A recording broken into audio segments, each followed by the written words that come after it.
এই গরমের মধ্যে রান্না করতে করতে আমার জীবন শেষ। আর সব আপুদের কি অবস্থা অবশ্যই কিন্তু জানাবেন, বিশেষ করে যারা মাটির চুলায় রান্না করতেছে, টিনের নিচে বসে আর কি, টিনের ঘরের নিচে বসে, তাদের কি অবস্থা হচ্ছে একবার ভাবো।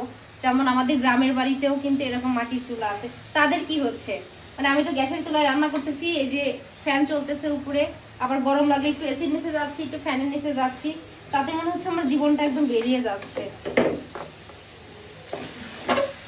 এই যে মুরগিটা, আজকে মুরগিটা এমন টাইমে নিয়ে আসছো তুমি যে আপা আসার আগেই নিয়ে আসবা তা না, আপা চলে গেছে আর মুরগি নিয়ে আসছে। এগুলো আবার কেটে কুটে পরিষ্কার করে, আর এমন একটা বিজনেস আমার, আল্লাহ 30 দিন মুরগি রান্না করতে হয়। 30 দিনের মধ্যে মনে হয় 2-3 দিন বাদ যায়। প্রতিদিন আমার ছেলে, মানে উনি একজন হয়েছে এই ব্রয়লার মুরগি ছাড়া উনি খান না, মানে ওনার জন্য এটা রান্না করতেই হবে। তারপর আবার আলু খাবার খেতে বসলে বলবে চিকেন কোথায়, চিকেন কোথায়, আলু কোথায়, মানে ওর জন্য বাসি খাবার আমি আমার বাবুকে দেই না। কষ্ট হলেও আমি প্রতিদিন রান্না করে দিই আমার ছেলেকে, আমার একটা মাত্র রাজপুত্র। আর ওইদিকে আমি কি রান্না করে রাখছি একটু দেখাই, তুমি একটু দেখাই নিয়ে আসো না, আমি এটা একটু পানি দিয়ে আসি। আচ্ছা আচ্ছা, প্রচন্ড পরিমাণ গরম, এক পদের তরকারি দিয়ে ভাত খাওয়া অসম্ভব বিষয়, বিশেষ করে শুকনা ভাত। এই জন্য ডাল করা হয়েছে। আমি সাদিয়াকে বলে দিয়েছি যে সবসময় ডাল রাখবা, কারণ ডাল খেলে শরীর কষা হবে না। মানে শুকনো খাবার খেলে এমনি তো অনেক পানি পিপাসা লাগে সারাদিন। আর এমন একটা অবস্থা হয়েছে, বাসায় খেজুরের গুড়, কি বলি, কুশিলের গুড় আছে, মানে আখের গুড় যেটা বলি আমরা, তো ওটা খাচ্ছি, কোনো কাজ হচ্ছে না। মানে একটা ডাবালা খুঁজতেছি আজকে 3 দিন ধরে।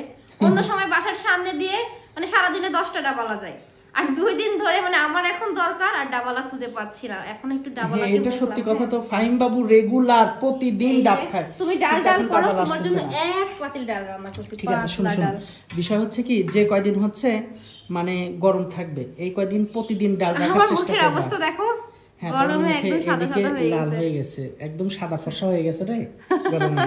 গরমে আমি না কখন থেকে রান্না করে, এখানে একটু ঠান্ডা আছে কিন্তু রান্নাঘরে ঢুকলে এত তাপ লাগতেছে কেন? অনেক তাপ লাগবে, কারণ এই যে এদিক দিয়ে যে রোদ আসে, হ্যাঁ এদিক দিয়ে রোদ আসে না। আমি তো যাই হোক কষ্ট করে রান্না করতেছি কোনো রকম, কিন্তু যাদের বাসায় অনেক লোকজন তাদের কিন্তু রান্না করতেই হবে। বিশেষ করে গ্রামের মানুষদের কি হচ্ছে বলো, আর গ্রামে বিশেষ করে অনেকবার কারেন্ট যায় এখন সম্ভবত, তাই না? যাই তো মনে হয়, আমাদের এখানে তাও তো কারেন্টটা কম যায়। এই যে আমার রান্নার কালারটা দেখছো, আর বিশেষ করে অনেক আপুরা আমার রান্না অনেক বেশি পছন্দ করে। মানে আমি কিন্তু এখনো মশলা, মাংসটা কষানো হয় নাই, জাস্ট মশলা কষাই দিছি, তাই কত সুন্দর কালার আসছে দেখছো। আর ফাইনাল লুকটা কেমন হবে, অনেক আপুরাই আমার হাতে রান্না খেতে চায়।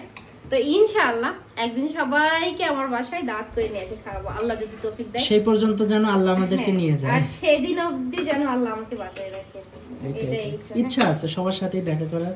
একদিন দাওয়াত দিব, বড় সড় ধরনের একটা প্রোগ্রাম করব, সবাইকে দাওয়াত করব, যে সবাই আসবে। আমার তো খুব ইচ্ছা আছে, আমার ফাহিম বাবুর যখন আমি সুন্নতে খাতনা দিব তখন একটা খাসি একটা গরু মেরে সবাইকে খাওয়াবো। এই পাগলা, মিনিমাম যদি আমরা ভিডিওতে বলে দেই যে সবার দাওয়াত, মিনিমাম কয়েক হাজার লোক আসবে। তুমি একটা খাসির কাজ বাড়ছে, সবাই তো অনেক দূর থেকে আসতে পারবে না, আমাদের আশেপাশে যারা আছে তাদের হয়ে যাবে, না হলে আরেকটা দিব সমস্যা ইনশাআল্লাহ ইনশাআল্লাহ। তবে ফাহিম বাবুর বয়স 2.5 বছর চলে, 5 বছরে দেওয়ার নিয়ত আছে।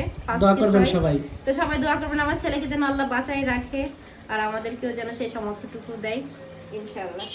তো এখন আমি ফ্রেশ হব, আমার রান্না বান্না প্রায় শেষের দিকে, এটা হতে থাক, আমি ফ্রেশ হয়ে আসি। মাঝে মধ্যে তুমি একটু দেখো, ঠিক আছে?